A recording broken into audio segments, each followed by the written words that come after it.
నారాయణం నమస్కృత్య నరం చైవ నరోత్తమం దేవీం సరస్వతీం వ్యాసం తతో జయముదీరయేత్. జై శ్రీమన్నారాయణ. భగవద్బంధువులారా, ధనుర్మాస వ్రత వైభవాన్ని, ఈ వ్రతం కేవలం ప్రబంధ పారాయణ చేసేవారే చేయాలా, మిగతా వారు చేయకూడదా అనేక సమస్యలు ఉన్నాయి. అసలు ధనుర్మాసం అంటే, ధనువు అంటే శరీరం. ధనువు వంగితేనే బాణం సంధించేది. అందుకని శరీరాన్ని వంచటం తెలుసుకోవాలి. పరమాత్మ దగ్గర సాష్టాంగ ప్రణామాలు సమర్పణ చేయాలి. ఆ పరమాత్మ ఎవరు అనేటువంటిది అనేక సందేహాలు ఉంటాయి. ఆకాశాత్ పతితంతోయం యథాగత్యతి సాగర సర్వదేవ నమస్కారం కేశవం ప్రతిగచ్చతి. మనం ఏ దైవాలకి నమస్కారం చేసినా అవన్నీ నారాయణమూర్తికే చెందుతాయి. అందుచేతనే ఆండాళ్ళమ్మవారు 5 లక్షల మంది గోపికలతో ఆ యొక్క ధనుర్మాస వ్రతాన్ని ఆచరిస్తూ, ఈ ధనుర్మాస వ్రతం చేయటానికి అర్హత ఏమిటి అంటే, కూర్వేలు కొడందిడలన్, కోరిక ఉన్న ప్రతి ఒక్కరూ కూడా ఈ ధనుర్మాస వ్రతాన్ని చేయవచ్చు, ఆబాల గోపాలము ఆచరించవచ్చును అని అమ్మవారు చెప్పింది. వాసుదేవం పరిత్యజ్య, వాసుదేవుణ్ణి విడిచిపెట్టి అన్యదేవతలను ఉపాసన చేస్తే పవిత్ర జాహ్నవీ తీరంలో గంగానది ప్రవహిస్తూ ఉంటే అక్కడ ఆ గట్టెమ్మటి వెతుకుతున్నట్ట మూర్ఖుడు, ఎక్కడున్నాయి బావులు, ఆ బావిలో నీళ్లు తాగాలి అని. అలా అయిపోతుంది పరిస్థితి.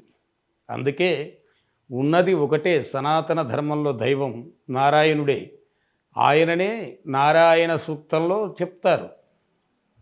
నారాయణ పరోజ్యోతిరాత్మ నారాయణ పరః. 84 లక్షల జీవరాశులలో కూడా హరిమయము గాని ద్రవ్యము పరమాణువు కూడా లేదు.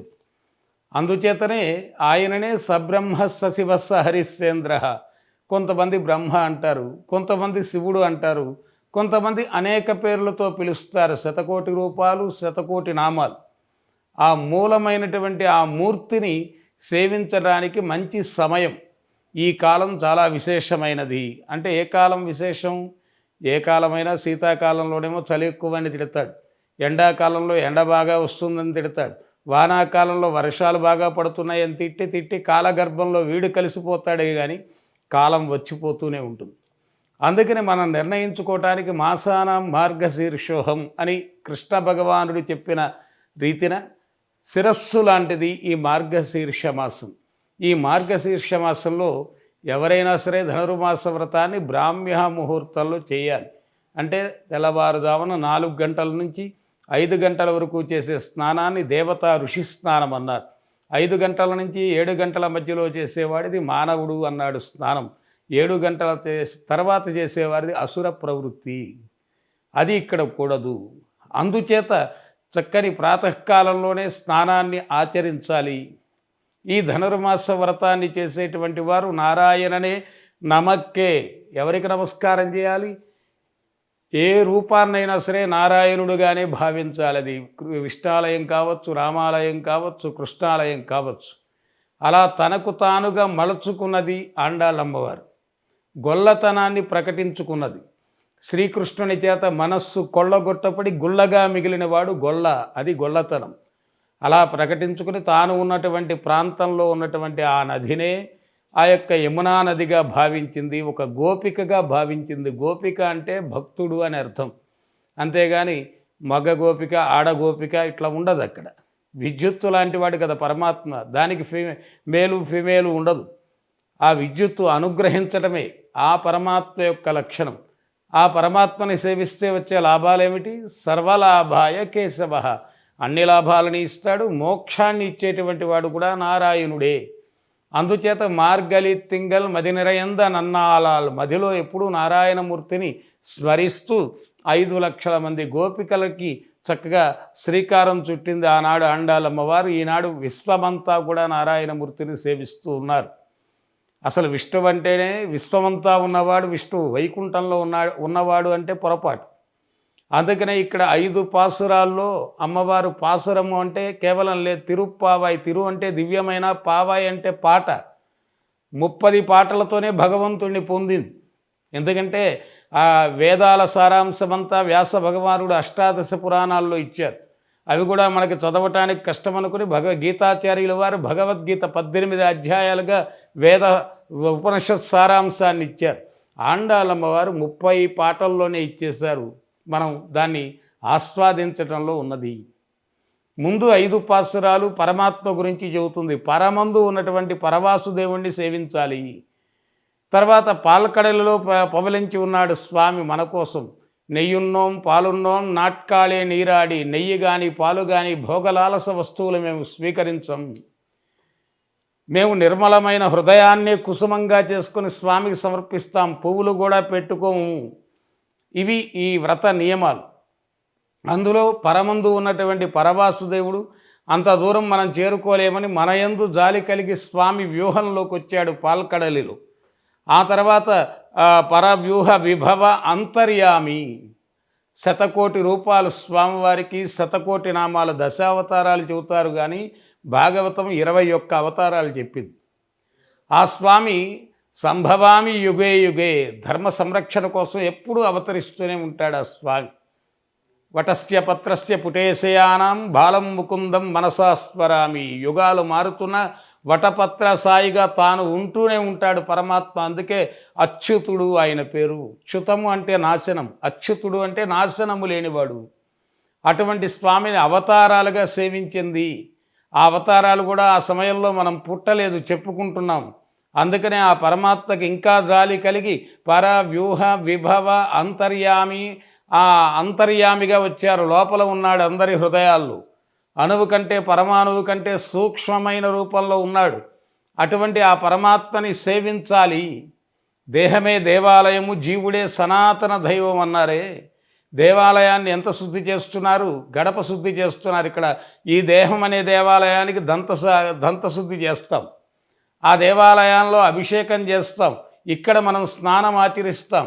అక్కడ స్వామికి వస్త్రాలు కడతాం. ఇక్కడ మనం ధరిస్తాం. ఉపచారాలన్నీ కూడా మానవుడు నిత్యము చేసేదే పరమాత్మగా చేస్తాడు. ఇది ఒక మొబైల్ టెంపుల్ లాంటిది. అందరి యొక్క శరీరంలో ఉన్న ఆ హృదయ కుహరంలో ఉన్న పరమాత్మ ఇది. అయితే అక్కడ ఆలయాలు అనేటువంటిది మరి ఇంకెందుకండి అంటే, అవి ఇవాళ ఛార్జింగ్ పెట్టుకోవాలి కదా. మనం సెల్ ఫోన్ వాడినా దానికి ఒక ప్లగ్ పాయింట్ ఒకటి కావాలి. ఒక అరగంట గంట అక్కడికి వెళ్ళి ఆ రీఛార్జ్ అవుతాడు ఈ మానవుడు. తద్వారా ముక్తిని పొందుతాడు. అన్యక్షేత్రే కృతం పాపం పుణ్యక్షేత్రే వినశ్యతి.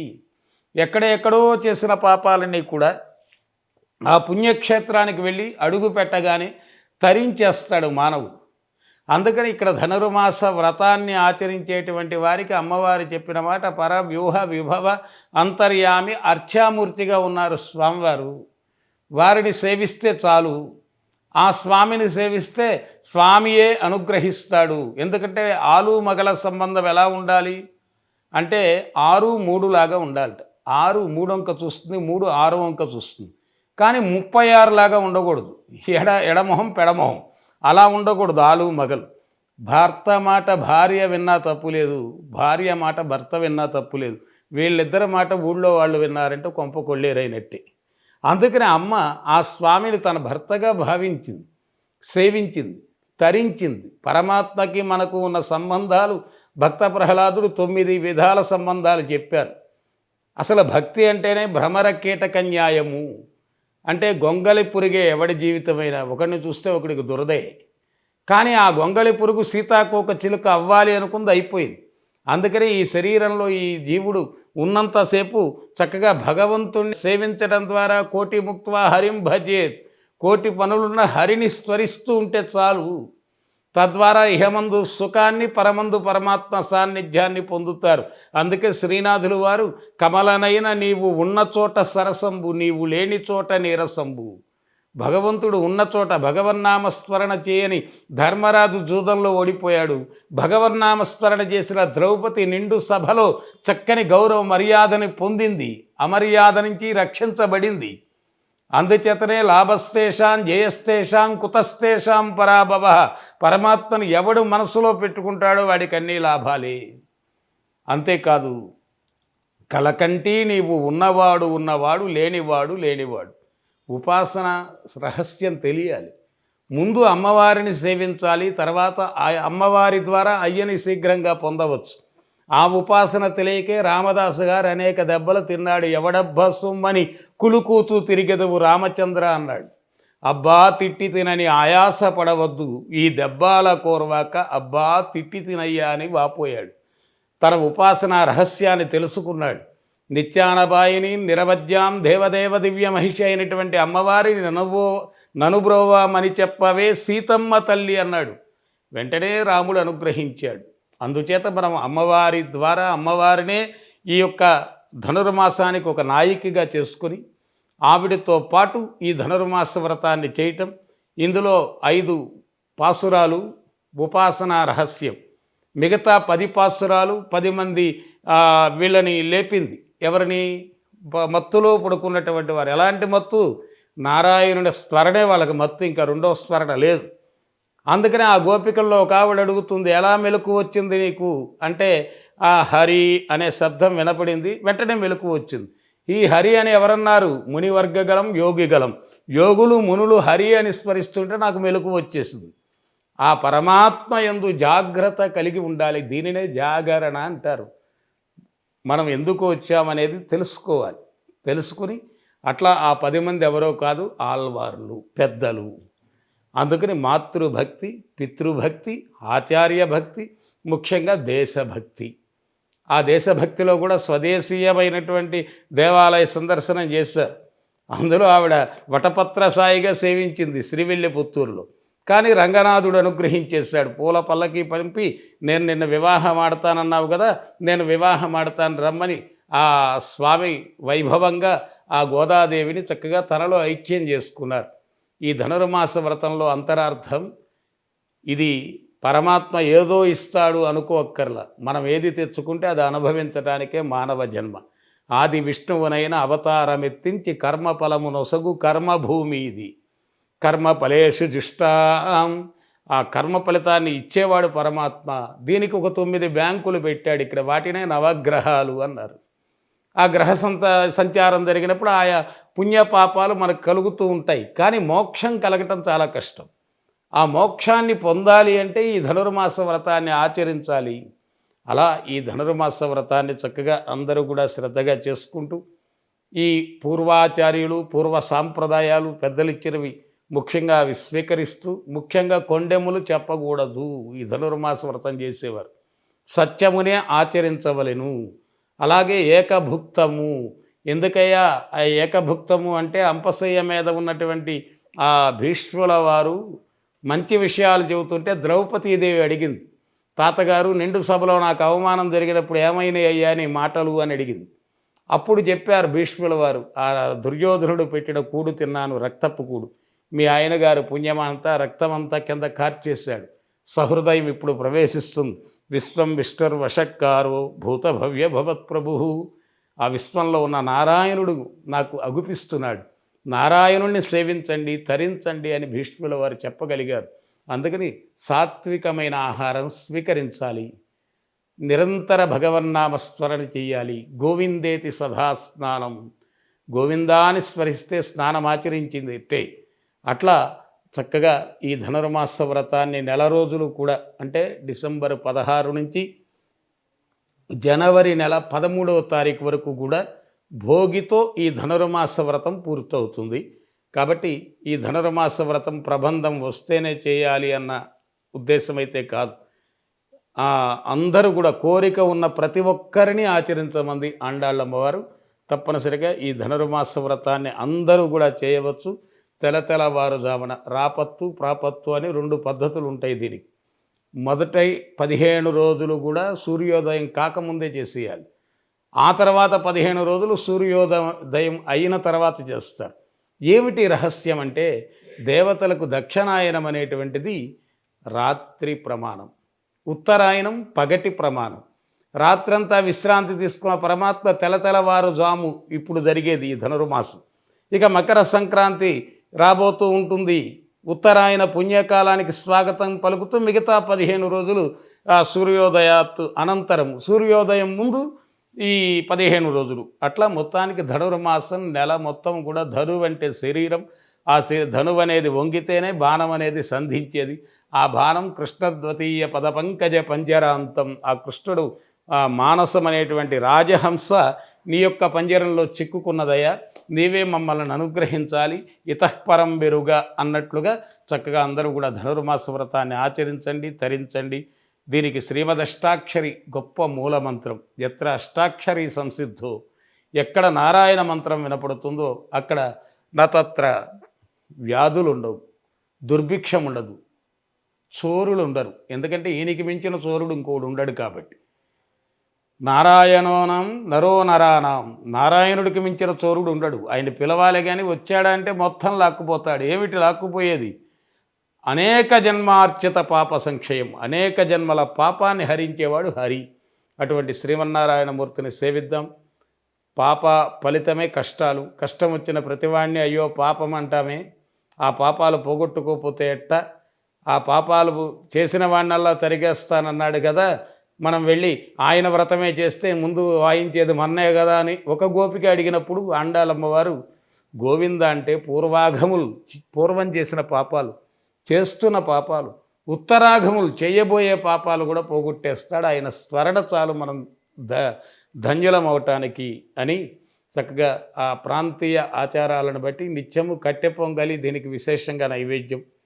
ఏమిటయ్యా ఈ కట్టె పొంగల్లో ఉన్న విశేషం? మిరియాలు సర్వరోగ నివారణది, వేడి, ఇక్కడ చలికాలం, చక్కని పెసరపప్పు, ఈ అన్నం, అన్నాయ నమః అన్నాదాయ నమః, అన్నాన్ని ఇచ్చేవాడు ఆయనే, అన్నస్వరూపుడు నారాయణుడే. చక్కగా విశేషమైన భోగాలు అవన్నీ కూడా చేసుకోవచ్చు. భక్తిని ప్రధానంగా తీసుకుంటారు అని చెబుతూ ఇక శ్రవణం, కీర్తనం, స్మరణం ఇవన్నీ మీకు తెలియనివి కాదు. ఈ నవవిధ భక్తి దాటిపోయి ప్రేమ దశలోకి పిచ్చి పరాకాష్ఠకు చెందింది అన్నట్టుగా ఆ గోపికల స్థాయిలో కాండాలమ్మ వారు వెళ్ళి సేవించారు. కాబట్టే గోదా రంగనాథుల కళ్యాణం అంటే మానవ కళ్యాణం. అది ఎంత గొప్పది అంటే జీవాత్మ పరమాత్మల సంబంధాన్ని తెలిపేదే గోదా రంగనాథుల కళ్యాణము అని తెలుసుకుంటూ ధనుర్మాస వ్రతాన్ని సేవించండి, తరించండి. జై Srimannarayana. Please subscribe to the channel and download the Politicos app from the links in the description.